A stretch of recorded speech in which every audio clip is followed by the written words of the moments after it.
حوالي اسبوعين على القناه كنا رفعنا فيديو ترانزيشنال جريدينت وورب اللي بتستخدم في فيديوهات السيس انيميشن. الترانزيشن دي كانت مستوحاه من قناه MHD لاب اللي كان بيعملها على افتر افكت، وبعد ما عملنا الترانزيشن وعجبت ناس كتير منكم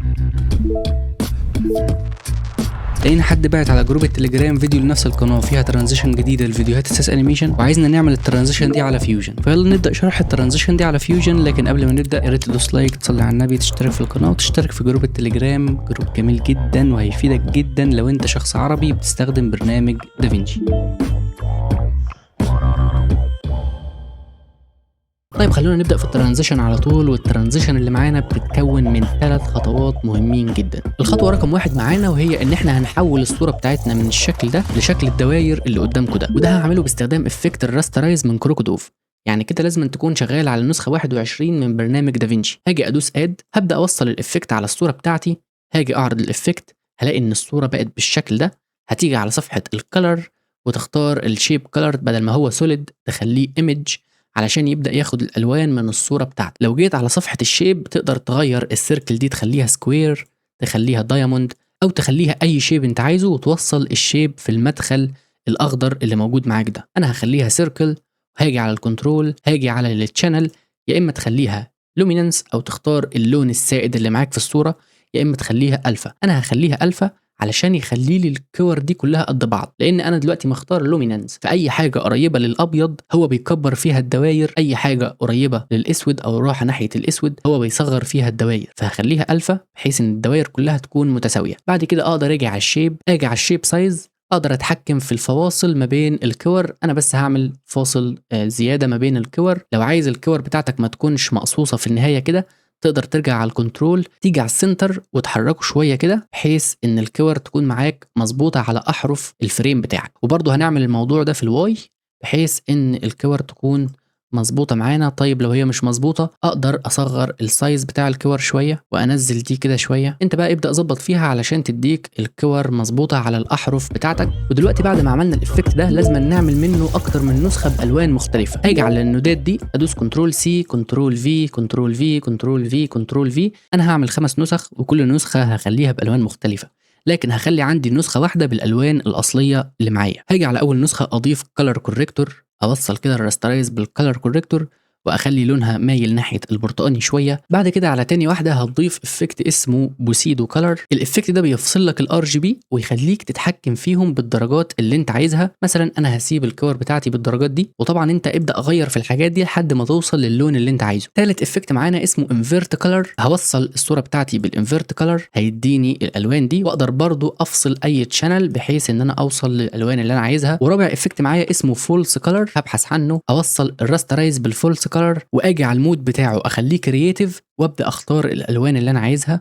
لكن هحتاج ان انا الغي الشكل ده، فهشيل علامه الصح من على شو سكيل وهبدا بقى اختار الكلر باليت اللي انا عايزها، هيبدا يضيفها على الكور بتاعتي. ودلوقتي اكون خلصت الخطوه الاولى ان انا عملت اكتر من نسخه بالوان مختلفه. عايز بقى ابدا اخلي الكور دي تتاكل وتختفي بشكل عشوائي، ودي هتكون الخطوه الثانيه معانا اللي هنستخدم فيها افكت اسمه فراجمنتس. اجي ادوس على شيفت وسبيس وابحث عن فراجمنت، هيظهر لي الافكت ده. هوصل كده اي حاجه فيهم في الافكت، وهاجي برضو اختار التشانل اللي انا عايز الافكت بتاعي يتحكم فيها. انا هختار الالفا علشان يبدا يتعامل مع الكور دي كلها بنفس الفاليو، لان لو خليتها لومينانس هيتحكم في الابيض اعلى والاسود اقل، فانا هخليها الفا لان الالفا بتاعتهم كلهم واحد. وبعد كده هاجي على الرينج فيد، هاجي على السلايدر ده، ابدا اقلل السلايدر ده كده، هتلاقي ان الكور بتختفي معاك بالشكل اللي قدامك ده. طيب انا عايز اخليهم يختفوا بشكل عشوائي، تقدر تختار الرينج تايب من هنا، يا اما تخليه اوت سايد ان بحيث ان هم يبداوا يختفوا بالشكل ده، او لو سحبت السلايدر من هنا هيبداوا يختفوا بالشكل ده، او تخليها راندوم بحيث ان هم يبداوا يختفوا بشكل عشوائي زي ما موجود قدامك كده. انا هخليها راندوم علشان يبداوا يختفوا بشكل عشوائي. بعد كده هاجي عند اول فريم، هعمل كي فريم على السلايدر، هاجي بعد حوالي ثانيه واحده وهقلل السلايدر ده على الاخر علشان اخفي كل الكور اللي معايا. هاجي بقى هنا كنترول سي، كنترول في، كنترول في، كنترول في، كنترول في، وهبدا اوصل كل النسخ اللي معايا في الافكت، وهاجي على كل افكت الافكت اتاكد ان الافكت شغال مظبوط على كل الكور، وكل الكور بتختفي بشكل مناسب، علشان ممكن تحتاج انك تغير التشانل من الفا تخليها لومينانس لو الباك جراوند بتاعتك ما بين الكور فيها الفا. دي حاجه لازم تكون متاكد منها، ان ما بين الكور بتاعتك الدنيا شفافه زي كده، يعني الموضوع شفاف ما بين الكور بتاعتك، ما يكونش في ما بينها الفا. ولو في ما بينها الفا تقدر تغير السلايدر لحد ما تخفي الالفا اللي موجوده هنا ويبدا يتحكم في الكور لوحده. ودلوقتي هنوصل للخطوه رقم 3، ان احنا هنبدا ندمج الحاجات دي كلها فوق بعض ونعمل لها اوفست، كمان نظهر الصوره الاصليه بتاعتنا وقت ما دول كلهم يختفوا. اول حاجه هبدا اعملها ان انا هاجي على كل افكت واجي على الرينج فيد وابدا اغير الرينج راندوم سيد، ده هيبدا يخفي لي الكور بشكل عشوائي عن الافكتات الثانيه. نفس الموضوع في كل افكت، هبدا بس اغير الرينج راندوم سيد ده لاي رقم عشوائي خالص علشان يبدا يديني حاجات مختلفه.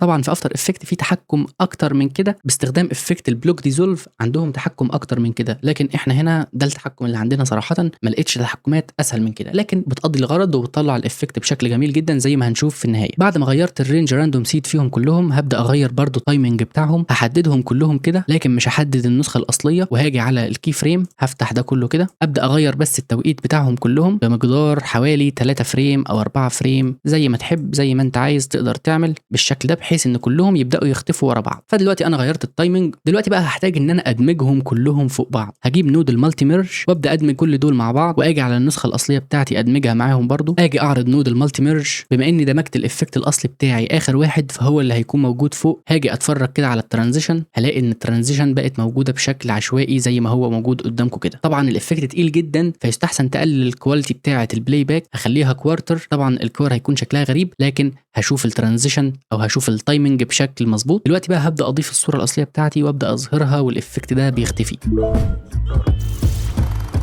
هجيب الصوره الاصليه كنترول سي كنترول في، وهاجي اعمل ميرج للمالتي ميرج فوق الصوره الاصليه. يعني انا دلوقتي معايا الصوره الاصليه اهي، معايا المالتي ميرج اهي، عملت دمج ما بينهم وخليت المالتي ميرج فوق الميرج بحيث ان لما الافكت يخلص الصوره معايا تظهر بالشكل ده. لكن في البدايه هتلاقوا ان الافكت بقى شكله مختلف كده. تعالوا نعلي الريزوليوشن عشان نكون شايفين الموضوع بشكل احسن. دلوقتي انا الكور معايا اهيت، لكن الفراغ اللي كان ما بينهم بما اني حطيت الصوره تحت الكور فالفراغ اللي كان ما بينهم بقت الصوره موجوده فيه، فالافكت هيظهر معايا بالشكل ده. لو الشكل ده عاجبك تمام، لو الشكل ده مش عاجبك تقدر تخفي الصوره ديت وتظهرها بعد ما الافكت يخلص. طيب ازاي هخفي الصوره دي وهي موجوده في الباك جراوند بتاع الميرج؟ لو جيت اتحكمت في البلند هلاقي ان البلند بيخفي الحاجه اللي موجوده في الفور جراوند اللي هو الترانزيشن بتاعتي. يعني لو قللت البلند كده هتلاقي ان البلند بيخفي الترانزيشن. طيب ازاي بقى اخفي انا الصوره وهي في الباك جراوند؟ هنعمل افكت اسمه افكت الاختفاء، افكت سهل كده ولذيذ وسريع بيخفي لك اي صوره او اي الفا موجوده معاك على صفحه الفيوجن. والافكت ده هعمله باستخدام نود البرايتنس اند كونتراست. هوصل النود دي كده على الصوره وهاجي عند اول فريم. خلونا نعرض افكت البرايتنس اند كونتراست. دلوقتي الصوره بتاعتنا اهي موجود عليها افكت البرايتنس اند كونتراست. لو جيت على التشانل بتاعه الافكت وجيت فعلت التشانل الالفا وجيت على سلايدر الجين بدات انزل السلايدر كده، هتلاقي ان الصوره بتختفي معاك او بيبدا يخفي الالفا اللي موجوده في الصوره، فالصوره بتبدا تختفي من الفيور. فكده اقدر اخفي الصوره بتاعتي في اي وقت انا عايزه واظهرها في اي وقت انا عايزه. هاجي على الجين اعمل كي فريم في البدايه خالص، وهاجي مثلا اعرض الافكت بتاعي. مثلا انا عايز الصوره تبدا تظهر هنا او تظهر هنا، هاجي على الافكت بتاعي ابدا اعلي الجين، هتلاقي ان الصوره بدات تظهر تحت اهي. وبكده تكون عملت الترانزيشن بالشكل المظبوط ده. تقدر بقى تبدا تغير اي حاجه انت عايزها، تدي جلو للحاجات دي، تقدر بقى تعمل اي حاجه انت عايزها من الحاجات دي. تقدر لو عايز تشيل الحاجات البيضه ديت تقدر تضيف افكت اسمه ايرود ديليت، تضيفه على المالتي ميرج كلها، وتيجي على الفلتر تخليه سيركل، وتيجي على الاماونت تبدا تعمل ايرود للكور بتاعتك، حاجه بسيطه خالص بحيث ان هو يخفي لك الحواف البيضه دي شويه، يعني ما تكترش قوي. لو عايز برضو تتحكم فيها تقدر تتحكم في الراسترايز بحيث انك تخفي الحواف البيضه ديت باكتر من شكل. لكن مع البعد ده كده هتلاقي ان الحواف البيضه بافكت الايرود ما بقتش موجوده، والافكت بقى موجود معانا او الترانزيشن بقت موجوده معانا بالشكل ده. طبعا محتاجين نعمل ريندر كاش علشان نشوفها. هوصل الميرج في الميديا اوت وهاجي على صفحه الديليفر ابدا اعمل ريندر كاش. هي دي الترانزيشن اللي احنا عملناها. تقدر بقى تعمل اي حاجه انت عايزها، تدمجها مع افكتات تانية، او تعمل زي ما انا عملت في الانترو ان انا حولت الصوره اللي معايا للكور وبعد كده بدات اخفي الكور. تقدر بقى تعمل اي حاجه باستخدام الاثنين نود دول اللي هم نود الراسترايز ونود الفراجمنتس. لو عجبك الشرح ما تنساش تدوس لايك وتشترك في القناه، تصلي على النبي، تدعي لاخواتنا في غزه، تشترك في جروب التليجرام. على فكره الجروب مهم جدا جدا جدا، وجدعان برضو الديسكورد بتاعنا مهم جدا، بكون موجود هناك معظم اليوم، برد على الاسئله كلها وبنفضل قاعدين نتكلم ونهزر معظم اليوم. فهتلاقي الروابط كلها موجوده في الديسكريبشن، والسلام عليكم.